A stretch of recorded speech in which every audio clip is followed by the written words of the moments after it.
Assalamualaikum warahmatullahi wabarakatuh.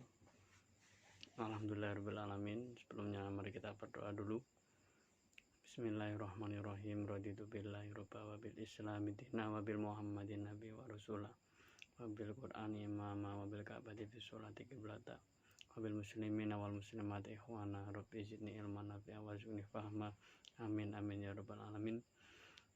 Kepada para teman-teman yang kami hormati, khususnya Pak dosen, yang mana pada kesempatan kali ini kita akan membahas mengenai sifat-sifat tercela maupun sifat-sifat terpuji, yang mana kita akan di bab kedua untuk kelas 10 ini mengenai sifat-sifat terpuji, itu mencakup nanti membahas tawakal, ikhtiar, sabar, syukur, dan qanaah. Namun untuk pertemuan kali ini kita akan membahas tawakal saja, dikarenakan nanti untuk memenuhi daripada durasi waktu mata pelajaran ini. Oke, langsung saja kita absen dulu sebelumnya.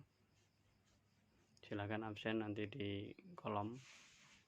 Untuk selanjutnya materi kita buka dengan bacaan basmalah bersama-sama. Bismillahirrahmanirrahim. Kita akan menuju pada bab yang menerangkan tawakal, yaitu mengenai tawakal. Tawakal adalah kata atau salah satu bagian dari sifat terpuji, yang mana berasal dari sifat wakala, yang berarti menyerahkan, mempercayakan, dan mewakilkan urusan kita kepada orang lain. Dalam kaitan ini, penyerahan tersebut adalah kepada Allah Ta'ala. Tujuannya untuk mendapatkan kemaslahatan dan menghilangkan kemudorotan. Orang yang punya sikap tawakal akan senantiasa bersyukur jika mendapatkan suatu keberhasilan dari usahanya. Hal ini karena dia menyadari bahwa keberhasilan yang ia dapatkan atas izin dan kehendak Allah Ta'ala. Sementara itu, jika seorang memiliki sifat tawakal mengalami sebuah kegagalan, maka senantiasa mereka akan merasa ikhlas menerima keadaan tersebut tanpa merasa putus asa dan larut dalam kesedihan, karena ia menyadari bahwa segala keputusan Allah pasti yang terbaik, bukan yang kita inginkan. Sikap tawakal harus diterapkan dalam kehidupan sehari-hari untuk setiap muslim. Sikap tawakal dalam kehidupan sehari-hari dicapai dengan motivasi sebagai berikut. Yang pertama, yakin bahwa Allah Subhanahu wa Ta'ala sebagai penguasa alam semesta. Yang kedua, tahu keutamaan dari sikap tawakal. Yang ketiga, menyadari bahwa manusia banyak kekurangan. Dalam bertawakal hendaknya kita serahkan semua kepada Allah Ta'ala. Hal ini diperintahkan oleh Allah dalam surat Al-Maidah, yang mana pada mahal syahidnya yang berbunyi wa 'alallahi falyatawakkalu in kuntum mu'minin. Al-Maidah ayat 23, yang artinya dan hanya kepada Allah hendaklah kamu bertawakal jika kamu benar-benar orang yang bertawakal atau orang-orang mukmin. Tawakal terbaik adalah seperti yang dilakukan oleh Nabi Ibrahim alaihissalam ketika ia dibakar oleh api Namrud.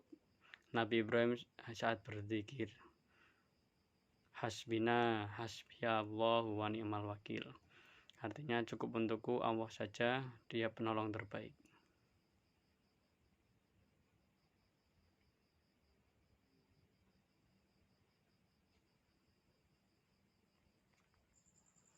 Yang artinya cukup untukku Allah saja, dia penolong terbaik. Imbasnya Allah Subhanahu wa Ta'ala menolong secara langsung Nabi Ibrahim dengan berfirman kepada api yang membakarnya, yaitu api Raja Namrud, yaitu wahai api, jadilah dingin dan selamatkanlah Ibrahim. Kuni bardata wasalama. Dari kisah-kisah ini kan menandakan bahwasanya yang namanya tawakal itu bukan hanya pasrah total, dalam arti tanpa usaha, hanya berpangku tangan, itu sangat salah besar.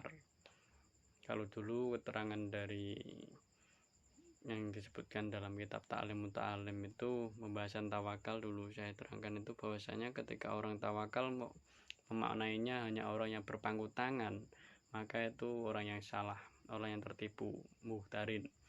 Makanya gimana sebenarnya tawakal itu? Tawakal itu berarti kita sudah berusaha, kemudian baru dipasrahkan pada Allah Ta'ala. Itu yang disebutkan Dr. Wahbah Zuhaili dalam kitabnya. Kemudian juga disebutkan dalam Risalah Kusyairiyah seperti itu. Tawakal juga memang biktisabi ba'dahu tawakal. Jadi setelah berusaha baru pasrah pada Allah Ta'ala. Misal sudah belajar, kemudian jangan berpikiran bahwa setelah belajar itu pasti pintar, jangan. Makanya belajar itu ya belajar, hasilnya pintar atau enggak itu nanti terserah pada Allah Ta'ala. Makanya belajar itu kan dalam kata-katanya atau bahasanya itu sebuah peribahasa rajin pangkal pandai. Pangkal itu kan bukan sebagai kepastian, itu kemungkinan besar seperti itu. Maka dari sini kesimpulannya adalah bahwasanya tawakal itu tidak semena-mena kita berpangku tangan tanpa usaha kita akan mendapatkan apa yang kita inginkan, tapi kita tetap berusaha, namun nanti hasilnya kita serahkan kepada kehendak Allah Ta'ala. Itu saja yang bisa kami sampaikan. Ada pertanyaan?